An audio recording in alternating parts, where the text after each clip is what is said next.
The first time Ethan met Lucas, he was late 30 minutes late to a job that wasn't supposed to matter. But somehow it did. He didn't know it then, of course. He thought it was just another night. Another rich man too bored or too lonely to eat alone. He thought it would end like all the others with polite laughter, a handshake, and silence. He couldn't have been more wrong. Lucas Hayes was the kind of man whose name carried weight in New York. A venture capitalist. The kind of cold, immaculate presence that made waiters stutter and strangers step aside. The kind of man Ethan should never have touched. And yet, the moment their eyes met across the dimly lit table at the Manhattan Harbor Club, something fractured. Lucas didn't smile. He didn't even offer a handshake. He just looked at Ethan slowly, deliberately, like a man examining a painting he wasn't sure he wanted to buy. "Sit," he said, voice calm, deep, cutting through the air like glass. Ethan sat, pretending the tension didn't crawl up his spine. "You're Lucas Hayes, right?" Lucas gave the faintest nod. "And you're the escort they sent me. On time would have been nice." Ethan smiled awkwardly, tugging at his sleeve. "Traffic, I swear. New York doesn't care about punctuality." Lucas didn't answer. Instead, he picked up his glass, the ice clinking softly, eyes still on Ethan. The silence stretched thin, like a string ready to snap. Ethan hated silence. It made him feel exposed. So he talked. He talked about the rain that morning, the overpriced coffee, the stray cat that hissed at him near the subway. Lucas didn't say much, but something flickered in his gaze every now and then, a twitch of amusement, maybe curiosity. When the waiter came, Ethan ordered the cheapest item on the menu. Lucas raised a brow. "You can order what you want," Lucas said. Ethan shrugged. "Yeah, but it's your card. I'm not here to drain you." Lucas studied him again, his tone unreadable. "Most people are." That was the first crack. The first glimpse of the man behind the suit. And Ethan, against his better judgment, wanted to see more. It was supposed to be one dinner, but Lucas booked him again, and again, and again. 3 weeks later, Ethan knew the way Lucas liked his steak, medium rare. The way his left hand trembled when he was exhausted. The way he secretly loved indie music but refused to admit it. Lucas, in turn, learned that Ethan was saving money to pay his sister's hospital bills, that he used to write poetry, that he hated the word escort. Still, Lucas kept calling. Not for sex, not for company, for silence, for the comfort of someone who didn't want anything from him. They would sit in the back of Lucas's car, the city lights bleeding across the tinted glass, saying nothing. Sometimes Ethan would hum softly, some nameless tune, and Lucas would close his eyes, like he hadn't slept in years. One night, after another long silence, Lucas spoke. "Why do you do this?" Ethan chuckled. "Rent, mostly. And life. You know how it is." "No," Lucas said. "I don't." Ethan turned, surprised. "What do you mean?" Lucas's jaw tightened. "I have money, power, a view from a penthouse that people kill for. And yet, I pay someone to sit beside me so I don't feel like a ghost." Ethan's breath caught. He wanted to say something, but all he could do was reach out. His hand hovered, then dropped back to his lap. He couldn't cross that line. Not yet. The tabloids called Lucas the Ice Prince of Wall Street. They weren't wrong. He built empires, crushed competitors, and smiled only when the deal was signed.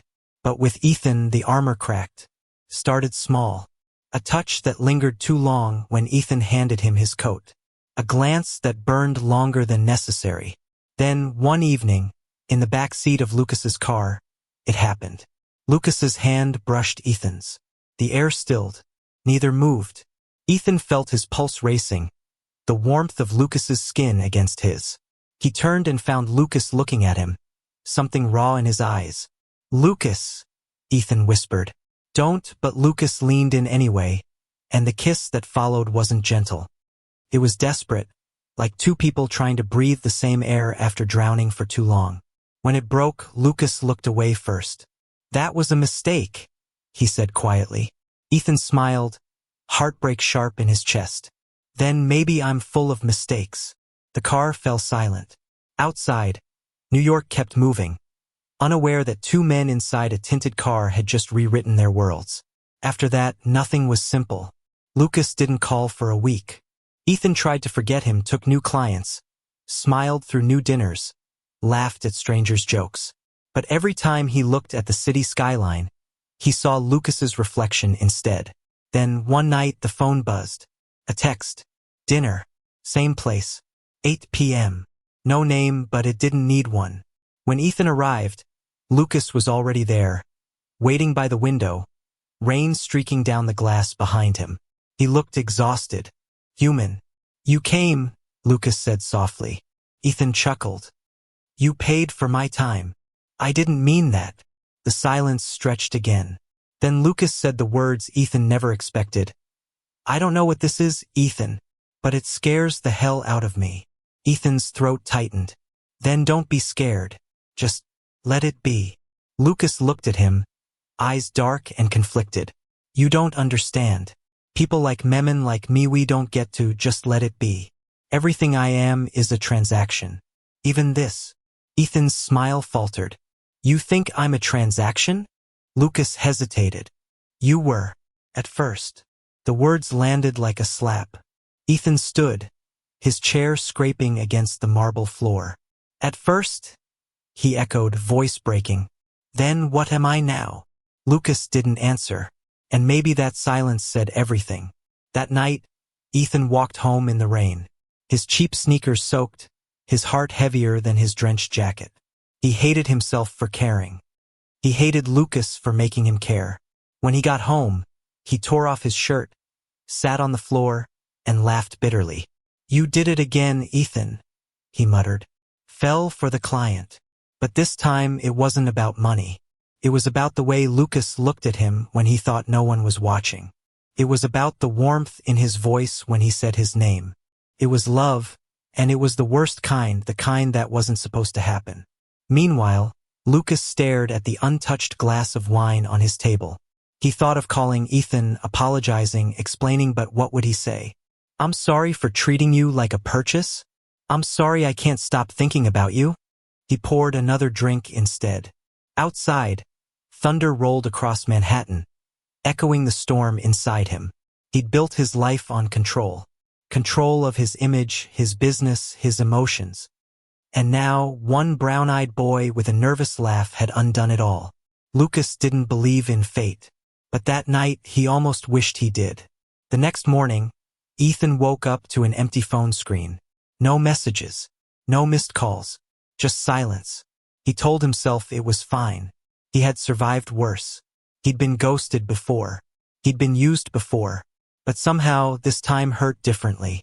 It wasn't just rejection, it was the feeling of being seen, then discarded like it meant nothing. Days passed.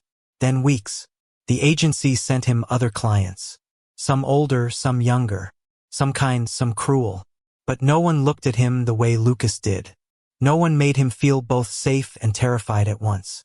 He told himself to move on. But every time he walked by the Manhattan Harbor Club, his heart twisted. Every time he saw a black Mercedes parked by the curb, his breath caught. Until one night, 2 months later, the agency called. Ethan, we have a VIP request. Repeat client. He almost said now until he heard the name. Lucas Hayes. The moment he stepped into the penthouse, he knew something was wrong. Lucas was standing by the floor-to-ceiling windows, hands in his pockets, suit impeccable as always, but his eyes were different. Hollow. Ethan, he said quietly, almost like the word hurt. Lucas. Ethan's tone was cold. Surprised you remembered my name. Lucas didn't flinch. You think I could forget? Ethan crossed his arms. You sure acted like it. A pause. The sound of rain outside filled the silence between them. Then Lucas said, I didn't call you here for that. Ethan laughed bitterly. Right? You called the agency. Not me. Got it. Lucas turned, eyes dark. You think I had a choice? Ethan frowned. Everyone has a choice, Lucas. Even you. Lucas's voice hardened. Not when every camera, every investor, every tabloid is waiting for me to slip. One rumor and everything I've built gone. Ethan shook his head. So what? I'm your liability now? No, Lucas said quietly. You're the only thing that feels real. The words hung between them, sharp and fragile. Ethan's chest tightened. He wanted to believe him. God, he wanted to. But he'd learned the hard way that words were cheap. He turned toward the door. You don't get to say that after vanishing for 2 months. Lucas's voice broke, low and desperate. Ethan, please. That single word stopped him. He turned back, and for the first time, saw the exhaustion, the vulnerability, the fear in Lucas's eyes. Do you know what it's like? Lucas said, stepping closer. To wake up every morning and wish you could just be normal?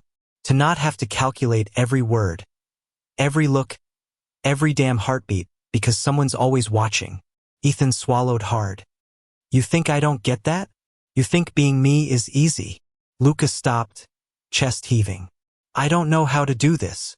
Ethan whispered. Then learn. And then Lucas kissed him again. Not desperate this time. Not angry. Just quiet. Real. This time, Ethan didn't pull away. For weeks, they found ways to exist between the lines. Lucas would send a car to pick Ethan up late at night. They'd stay in the penthouse until sunrise talking, laughing, sometimes saying nothing at all. Ethan would trace the scars on Lucas's hand, the calluses on his fingers, the small human details no one else knew existed. Lucas wasn't the ice prince with him. He was just Lucas. But love, especially secret love, is a fragile thing. One night, after Lucas fell asleep, Ethan stood by the window, looking out at the glittering skyline. His phone buzzed a message from his sister, Mia.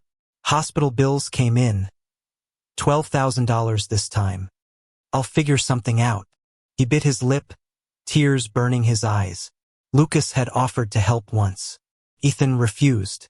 He couldn't take money from someone he was already being paid to love. But as he stared at the message, the reality hit him like cold wind. Love didn't pay bills. The next morning, Lucas woke to find Ethan gone. 2 days later, Lucas stormed into the agency. Where's Ethan? He demanded. The receptionist stammered. He took a long-term assignment. Out of town. Lucas's stomach dropped. Where? I'm sorry, sir. Confidential. He slammed his fist on the counter. Tell your boss I'll double whatever they're paying him. The woman hesitated, then whispered, It's a private client in Los Angeles. 2-month contract. Lucas didn't say another word. He turned and walked out, heart pounding, fury and panic fighting in his chest. He'd spent years controlling every piece of his life. And now one man had unraveled it all. Meanwhile, in Los Angeles, Ethan tried to start over. His new client, a film producer, was easy, kind even. They went to parties, smiled for cameras, laughed at meaningless jokes. Ethan told himself he could handle it, that he could bury Lucas under sunshine and distraction. But some nights, when he was alone, he'd replay the way Lucas whispered his name in the dark, the way he looked at him like he was the only person left in the world. He missed him so much it hurt. 2 weeks later, his phone rang. Unknown number. He hesitated, then answered. Ethan. He froze. That voice. Lucas. I'm in LA. His heart skipped. Why? Lucas's voice was rough. Because I'm done hiding. They met at a small diner on Sunset Boulevard. Ethan sat by the window, watching cars blur past. When Lucas walked in, the world seemed to tilt. He was still in his suit, but there was something different about him, softer, almost hopeful. Ethan stood. You shouldn't be here. I had to see you, Lucas said. Lucas, you don't understand. I do. Lucas stepped closer. I understand that I can't breathe knowing you're somewhere pretending not to love me. Ethan's throat closed. Don't do this. You have your life, your company. I don't care. The words hung there, louder than the noise around them. People stared, whispers rising, phones lifted for photos. Ethan's pulse spiked. Lucas, stop. People are watching. Lucas didn't move. Let them. And then reached out, took Ethan's hand, and kissed him. Right there, in front of everyone. Gasps filled the diner. Cameras flashed. Ethan froze, caught between terror and relief. When Lucas pulled back, he whispered, "I'm not ashamed anymore." But Ethan's face was pale. "You don't know what you've just done." By the next morning, the internet had exploded. Lucas Hayes' gay scandal trended across every platform. Photos of the kiss were everywhere, headlines dissecting, mocking, analyzing. Investors panicked. Reporters camped outside Lucas's building. Lucas ignored them all. He stayed in his penthouse, scrolling through messages he didn't read. His board demanded explanations. His assistant begged him to deny it, but he refused. When one of the executives shouted over the phone, "You're ruining your reputation," Lucas replied, "Then maybe it deserves to be ruined," and hung up. Ethan, on the other hand, couldn't leave his apartment. His agency dropped him. His clients vanished overnight. He stared at the ceiling for hours, listening to the chaos outside, wondering how love could destroy so much. Then came the knock. He opened the door and there was Lucas, soaked in rain, suit clinging to his skin, eyes burning with something fierce and beautiful. "You're insane," Ethan whispered. "Probably," Lucas said, "but I'm done living like a ghost." He stepped forward, cupped Ethan's face and said, "Let me be real with you, just once." Ethan shook his head, tears spilling. "You've lost everything." Lucas smiled softly. "No, I finally found something worth losing it for." They stayed like that, silent, trembling, holding on to each other like the world was falling apart around them. And maybe it was. For weeks, the media tore them apart. Sponsors cut ties. Lucas's board voted to suspend him. But through it all, he didn't hide. He walked through the streets with Ethan's hand in his. Cameras followed, voices shouted, but he never let go. Ethan tried to protest, tried to pull away to protect him, but Lucas refused. "If I can build an empire," he said one night, "I can rebuild it again. But I can't rebuild you." Ethan pressed his forehead against his chest. "You're impossible." Lucas smiled faintly. "And you love that about me." Still, the world has a cruel way of testing love. A month later, Ethan's sister Mia fell ill again. Worse this time, hospitalized indefinitely. The bills piled up far more than he could handle. Lucas offered help, but Ethan refused. "You've already sacrificed enough." Lucas argued, "You're my family now too." But Ethan couldn't bear to be the reason Lucas lost more. So one night, he packed his bags and left a note on the kitchen counter. "You gave up your world for me. Can't let you lose more.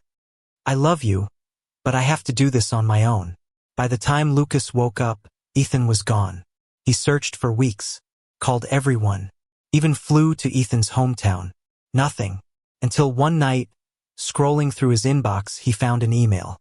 Subject: "Don't look for me. Please, just know that I'm okay. Tell Mia I'll visit when I can." Lucas stared at the screen, jaw clenched. Then, quietly, he replied, "I'll wait, for as long as it takes." And he did. Months passed. Lucas rebuilt his company under a new name, away from the tabloids. He stopped giving interviews, stopped attending galas. He spent his evenings walking the pier alone, the same one where he'd once met Ethan. Every sunset looked like that first night. The golden light, the wind, the quiet ache of something unfinished. He didn't know if Ethan would ever come back. But hope, he realized, was the only luxury he'd never bought and the only one he refused to give up. It had been 9 months. 9 months since Ethan disappeared. Since that last message that ended with a plea. "Don't look for me." Lucas hadn't heard from him since. Not a call, not a text. Only silence. But silence, he'd learned, was a strange kind of love too. It meant Ethan was still somewhere out there, breathing, fighting, surviving. Every morning, Lucas walked the same route down to the pier, coffee in hand, scarf pulled tight against the cold. The same bench, the same spot overlooking the Hudson River. People had stopped whispering by now. The scandal had faded. New rumors had replaced his name in the headlines. He didn't care. The world could forget him as long as Ethan remembered. One winter morning, the wind sharper than usual, he sat on that bench again. The sun was low, weak and pale. He was staring at the water when a familiar voice broke through the hum of the city. "Still sitting here, huh?" Lucas froze. He turned slowly and there he was. Ethan. Older somehow, leaner. His hair was longer, his face thinner, but his eyes. Those eyes were the same. Warm. Careful. And when he smiled, Lucas felt his chest crack open all over again. He stood, heart pounding. "Ethan." Ethan grinned faintly. "Hey, stranger." Lucas stepped closer, almost afraid he was dreaming. "You're here." "Yeah," Ethan said softly. "I'm here." They stood there for a long moment, just staring. Then, quietly, Lucas whispered, "Why did you come back?" Ethan took a deep breath. "Because Mia's better. The bills are paid. And because every day I spent away from you felt like holding my breath underwater." Lucas's jaw tightened. "You could have called." Ethan's smile trembled. "I tried. 100 times. But every time I dialed, I thought maybe you'd be happier without me messing up your life again." Lucas shook his head, eyes glistening. "You are my life." For a moment, neither moved. Then Ethan laughed quietly through his tears. "You're still dramatic, huh?" Lucas's lips curved faintly. "Only for you." And then he pulled Ethan into his arms. It wasn't a cinematic kiss this time. It wasn't fireworks or chaos. It was quiet, gentle, the kind of kiss that said, "We made it." They spent the afternoon walking through the city, retracing the places they once avoided. They stopped by the diner where Lucas had kissed him for the first time in public. The waitress smiled knowingly but said nothing. They walked past the old agency building, now closed. "Guess we outlasted them," Ethan joked. Lucas chuckled. "Guess we did." When night fell, they ended up back at Lucas's new apartment, smaller than the penthouse. Simpler, but warmer somehow. There were books stacked everywhere, a half-burnt candle on the counter, a framed photo of the pier on the wall. Ethan glanced around, smiling softly. "This is cozy." Lucas shrugged. "It's home, but it never really felt like it until now." Ethan's gaze softened. "You waited all this time?" Lucas met his eyes. "I told you I would." Later, they sat on the balcony, city lights flickering below. Ethan leaned against Lucas's shoulder, silent for a while before whispering, "Do you ever regret it? Losing everything?" Lucas didn't even hesitate. "I didn't lose everything. I lost noise. I gained peace." Ethan smiled. "That's poetic." "I had a good teacher," Lucas murmured. They laughed quietly. The air was cold, but between them it felt warm. Over the next months, they built a new rhythm. Lucas started a smaller investment firm, one that focused on funding small, local businesses instead of corporate empires. He worked less, smiled more. Ethan, with Lucas's gentle push, started writing again. Poems, short stories, little fragments of emotion turned into art. He even published a small collection under a pseudonym, Companion Stories. When Lucas read it, he found pieces of their life hidden between the lines. One poem began, "He was the man who paid me to pretend, but loved me for being real." Lucas read it 5 times, then 6, then tucked the book beside his bed. Their love wasn't perfect. They argued. They disagreed. They were both stubborn as hell. But when the fights ended, they always found their way back to that same truth. They were better together than apart. Sometimes, late at night, Ethan would wake to find Lucas watching him. "What?" Ethan would murmur, half asleep. Lucas would smile faintly. "Just making sure you're real." Ethan would roll his eyes, snuggle closer and whisper, "Still here, Mr. Hayes." And Lucas would reply, "Good." One evening, a year later, they returned to the pier where it had all begun. The sky blazed orange and gold, water rippling with light. Ethan leaned on the railing, looking out over the river. "Crazy, isn't it? How it all started here." Lucas nodded. "Back then, I thought I was hiring silence." Ethan smiled. "And instead you got chaos." "Beautiful chaos," Lucas corrected. They stood there, the wind tugging at their clothes, the city humming softly behind them. Ethan turned, studying him. "If you could go back, would you change anything?" Lucas shook his head. Not a damn thing. He took Ethan's hand, fingers intertwining. Ethan looked down at their joined hands, then back up at him. You know, for someone who used to be terrified of cameras, you're not exactly low profile right now. Lucas chuckled. Let them take pictures. Maybe someone out there will see this and realize they can stop hiding too. Ethan's chest tightened with emotion. You really think the world's ready for that? Lucas smiled.